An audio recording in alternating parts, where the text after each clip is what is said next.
हाँ दोस्तों, आपको बता दें इस वक्त की बिग अपडेट सामने आ रही है सिद्धू मूसेवाले जी की प्रॉपर्टी को लेकर, जायदाद को लेकर, उनकी संपत्ति को लेकर जो कि करोड़ों में है। आपको बता दें 4 महीने के पश्चात उनकी हत्या के बाद जो है उनकी प्रॉपर्टी को लेकर बड़ा खुलासा हुआ है। आपको बता दें पंजाबी गायक सिद्धू मूसेवाले जी की गोली मारकर हत्या कर दी गई थी 29 मई को। उनके निधन के बाद मनोरंजन जगत के कई दिग्गज कलाकारों ने सिद्धू मूसेवाले जी को श्रद्धांजलि तो अर्पित की ही की, साथ ही साथ आपको बता दें इस वक्त जो है माता पिता काफी ज्यादा परेशान है। उन्हें अब 4 महीने बाद जो है लॉरेंस और गोल्डी के द्वारा लगातार धमकियां मिल रही है। तो वहीं गोल्डी बरार जो है इस वक्त कनाडा छोड़कर अमेरिका भाग गया है। सही सुन रहे हैं, भगौड़ा भागता ही रहेगा जब तक ये पकड़ा नहीं जाता है। आपको बता दें इस वक्त बम्बिया गैंग और कई सारी एजेंसियां जो है सिद्धू मूसेवाले जी का मास्टरमाइंड हत्यारा गोल्डी बरार के पीछे लग चुका है कि उसे पकड़ना ही पकड़ना है, उसका एनकाउंटर करना ही करना है। बम्बिया गैंग तो बिल्कुल भी नहीं छोड़ने वाला, क्योंकि उसने पहले ही गोल्डी बरार के फोटो पर जो है क्रॉस कर दिया है उसने, और इसका मतलब यही है कि वो नहीं बचने वाला। वो इसी वजह से जो है गोल्डी बरार भाग चुका है। ऐसे में आपको बता दें 4 महीने के पश्चात, उनकी हत्या के पश्चात जो है उनके करोड़ों की जायदाद का खुलासा हुआ है, जो कि कनाडा से लेकर इंडिया में फैला हुआ है। जैसा कि आप सभी जानते हैं कि अभी हाल ही में बेटे की हत्या के बाद माता पिता संपत्ति को समेटने के लिए कनाडा गए थे, और सिद्धू मूसेवाले जी के कई सारे बिजनेस जो थे वो कनाडा के अंदर थे, कई सारे विदेशों में थे, अमेरिका में थे, ऑस्ट्रेलिया में थे, और भी बहुत सारी जगह जो था फैला हुआ था। सिद्धू मूसेवाले जी को अंदेशा तो था नहीं कि उनकी हत्या कर दी जाएगी, और ऐसे में जो उनकी हत्या कर दी जाती है अचानक से।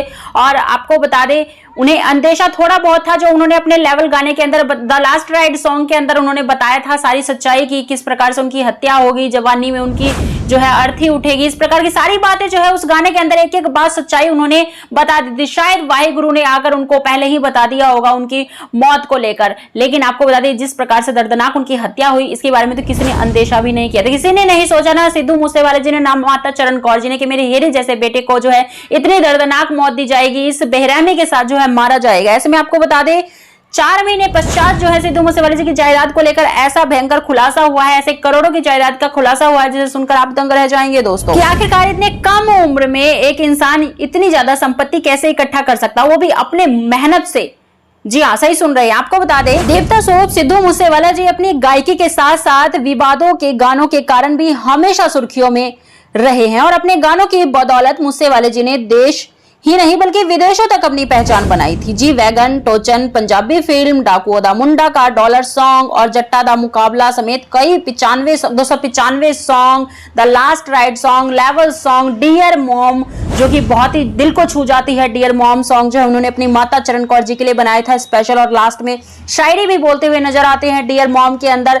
तो आप लोगों को भी पसंद है डियर मॉम सॉन्ग जो कि सिद्धू मूसेवाला जी द्वारा बनाया गया है, वो जरूर कमेंट कीजिएगा कितनी बार आप सुनते हैं एक दिन में। भाई हम तो कई बार सुनते हैं, हम अपनी बताएं तो, क्योंकि डियर मॉम सॉन्ग जो है अपने आप में बहुत ज्यादा हार्ट टचिंग सॉन्ग है, कई बार रोना आ जाता है इस गाने को सुनकर। पहले आपको बता दें सिद्धू मूसेवाला जी का जो गाना होता था प्रत्येक गानों में सच्चाई तो होती थी, साथ ही साथ अंदर तक टच कर जाती थी, आत्मा को छू जाती थी उनके गाने, और अभी भी छू जाती हैं।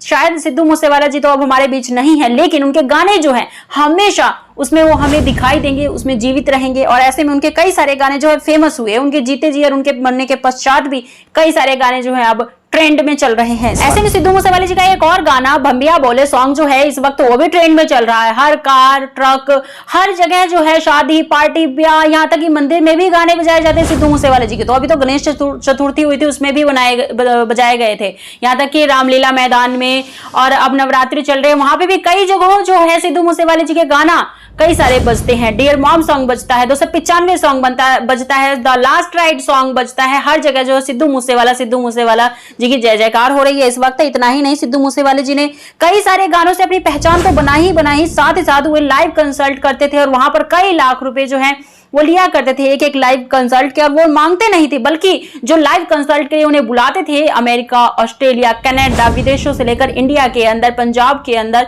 आपको बता दें वो खुद सिद्धू मूसेवाले जी को ऑफर करते थे, पैसों की ऑफर करते थे कि हम आपको इतने में देंगे। और सिद्धू मूसेवाले जी कभी भी मुंह से नहीं मांगते थे कि मैं इतने में जो है ये लाइव कंसल्ट करूंगा, वो खुद अपनी इच्छा अनुसार जो है सिद्धू मूसेवाले जी को पे किया करते थे। और सिद्धू मूसेवाले जी जब स्टेज पर उतरते थे तो सबकी आंखें जो है सिद्धू मूसेवाले जी पर टिकी रहती थी, उनकी आवाज मधुर ध्वनि को जो है सुनकर सभी मंत्रमुग्ध हो जाते थे। और इतना ही नहीं, सभी डांस में विभोर हो जाते थे। और सिद्धू मूसेवाला जिंदाबाद के नारे लगाने शुरू कर देते स्टेज पर ही। इतना ही नहीं, आपको बता दें सिद्धू मूसेवाले जी ने जहां इतने सारे गानों के साथ अपनी नाम और पहचान बनाई, तो वहीं पर दौलत और शौहरत भी उन्होंने खूब कमाया, जिसकी वजह से आपको बता दें हवेली उन्होंने मूसा पिंड में तैयार किया, इकलौता हवेली उनके पास ही था है और हमेशा रहेगा।